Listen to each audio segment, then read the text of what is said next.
کھاؤ، اچھے سے اچھا کھاؤ. حضور اکرم صلی اللہ علیہ وسلم کو اچھا کھانا مرغوب تھا. کھاؤ لیکن اس کا حق ادا کرو.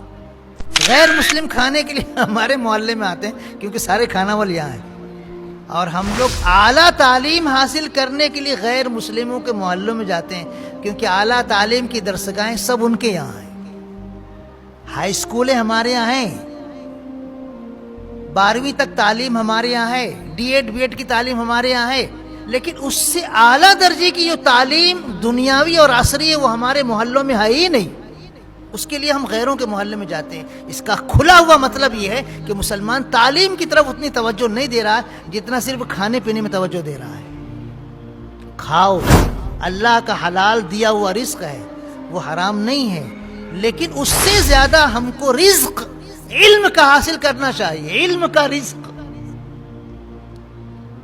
ایک سے ایک ڈش جیسے اللہ کا رزق ہے، ایسے اعلیٰ درجے کا علم حاصل کرنا بھی اللہ کا رزق ہے، وہ بھی حاصل کرو. ہمارے بچے دینی تعلیم بھی خوب اعلیٰ درجے کی حاصل کریں، حافظ بنے، عالم بنے، قاضی بنے، مفتی بنے، بہترین قاری بنے، اللہ والے بنے، نیک متقی پرہیزگار بنے، اور اسی کے ساتھ ڈاکٹر بنے، انجینئر بنے، اعلیٰ تعلیم حاصل کر کے سائنسداں بنے، دوسری قوموں سے آگے بڑھ کر عصری علوم میں اپنی مہارت کے جھنڈے گاڑیں. اس واقعے سے ہمیں درس ملتا ہے کہ علم ہمارے والد، ہمارے باپ کی عظمت کی پہچان ہے، ان کی عظمت کا نشان ہے. اور حضور اکرم صلی اللہ علیہ وسلم امی ہے، امی. آپ نے کہیں لکھنا پڑھنا سیکھا نہیں، یہ آپ کا معجزہ ہے، لیکن اللہ نے آپ کو اولین و آخرین کا علم عطا فرمایا.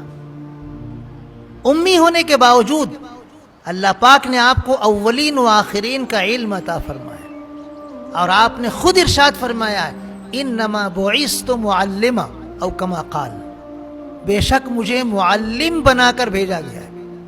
آپ امی ہیں لیکن اللہ کی طرف سے آپ کو اعزاز و اکرام کے طور پر یہ عہدہ دیا گیا ہے کہ آپ کو معلم بنا کر بھیجا گیا ہے.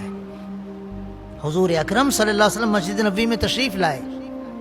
ایک جماعت صحابہ کرام رضی اللہ عنہم کی اللہ کا ذکر کر رہی تھی، دعائیں مانگ رہی تھی. دوسری جماعت میں علم سیکھا اور سکھایا جا رہا تھا. حضور اکرم صلی اللہ علیہ وسلم نے دونوں حلقوں کی تعریف فرمائی، دونوں مجلسوں کی تعریف فرمائی کہ یہ بھی خیر والی مجلس ہے، یہ بھی خیر والی مجلس ہے. لیکن جس مجلس میں علم سیکھا اور سکھایا جا رہا تھا اس مجلس میں آپ تشریف فرما ہوئے اور فرمایا مجھے معلم بنا کر بھیجا گیا ہے. بچوں کو تعلیم دو. ہمارے بچے ضائع ہو رہے ہیں، پڑھے لکھے گھرانوں کے بچے ضائع ہو رہے ہیں. ان پڑھ لوگوں کے بچے نہیں، پڑھے لکھے لوگوں کے گھرانوں کے بچے ضائع ہو رہے ہیں اور وقت برباد کر رہے ہیں. بچوں کے وقت کو قیمتی بناؤ، ان کا ذہن بناؤ کہ وقت بہت قیمتی چیز ہے، اس کو ضائع مت کرو. کھیلنا کودنا اپنی صحت کو برقرار رکھنے کے لیے نمک کے برابر کافی ہے، بس.